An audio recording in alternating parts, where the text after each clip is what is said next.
Sí, efectivamente, ha sido el segundo discurso del presidente de los Estados Unidos, el segundo discurso del Estado de la Unión en este segundo año de su mandato, y por supuesto un discurso muy distinto al primero que escuchamos el año pasado, porque esta vez lo recibió en la galería, en la Cámara de Representantes, en el Congreso de los Estados Unidos, una mayoría demócrata. La presidenta de la Cámara de Representantes, Nancy Pelosi, estaba detrás de él, al costado del vicepresidente de los Estados Unidos, Mike Pence,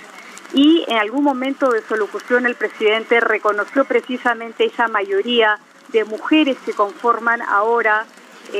la Cámara de Representantes, mejor dicho, un número inusitado, más de 100 mujeres que hay ahora en el hemiciclo de la Cámara de Representantes, 126 en el Congreso en total, la mayoría de ellas demócratas. Así que desde el punto de vista político era un auditorio bastante distinto. Habían también personajes muy importantes a los que invitó el presidente en este discurso que estuvo, como tú muy bien señalabas, centrado en el tema de la seguridad fronteriza. El presidente ha insistido en la construcción del muro de la frontera y tienen los demócratas y los republicanos un plazo hasta el 15 de febrero, es decir, solamente una semana más para llegar a un acuerdo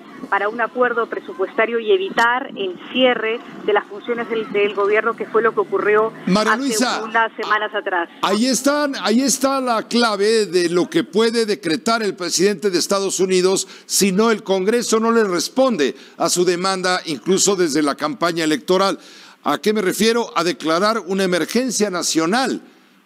porque de lo contrario la próxima semana va a volver a decretarse el cierre administrativo de parte del gobierno. Así es, exacto, Pepe. Esa es una herramienta que el presidente tiene todavía pendiente. Él en este momento en el discurso no ha hecho referencia a eso, se ha cuidado muchísimo porque sabe que sus propios legisladores republicanos en el Congreso no están de acuerdo con que el presidente invoque esa prerrogativa, es decir, la de declarar en emergencia a los Estados Unidos, y con esa declaración saltearse la aprobación del Congreso para utilizar fondos que le corresponden al Pentágono para construir el famoso muro en la frontera entre México y Estados Unidos. Pero como repito, aunque el presidente no lo ha mencionado, no significa que más adelante lo vaya a hacer. Esa declaración de emergencia implicaría ley marcial, por ejemplo. No sé si ley marcial, lo que significa es que tiene la prerrogativa de utilizar dineros que son destinados para el presupuesto del Pentágono y desviar esos recursos para la construcción del muro sin la autorización del Congreso. Ahora, esta medida podría ser evidentemente controvertida en las Cortes en los Estados Unidos porque se podría cuestionar la constitucionalidad de esa medida. Ha sido muy importante también escuchar los otros apuntes que ha dado el presidente en temas de política exterior, además de, por supuesto, saludar la presencia temporal en la presidencia de Venezuela al ingeniero Juan Guaidó, reconociendo públicamente por primera vez en el hemiciclo del Congreso la autoridad que tiene el ingeniero Juan Guaidó como el presidente interino de Venezuela. Estaba en el hemiciclo del Congreso Carlos Vecchio, que es el representante del gobierno interino de Venezuela aquí en Washington, invitado por el senador de la Florida, Marco Rubio. Pero también ha habido una información importante que ha dado el presidente esta noche al señalar que tendrá una reunión con el dictador de Norcorea, Kim Jong-un, el 27 y 29 de febrero de este mes, en tan solo unas 2 semanas y media más. Una información que no se sabía que el presidente iba a confirmar el día de hoy. Se sabía que el presidente iba a poder dar probablemente algún anuncio, algún avance en las conversaciones que tiene Estados Unidos con Norcorea. El presidente ha dicho que es más seguro Estados Unidos y el mundo mientras no se hayan dado otras pruebas de misiles. Sin embargo, lo concreto es que todavía no ha habido ninguna negociación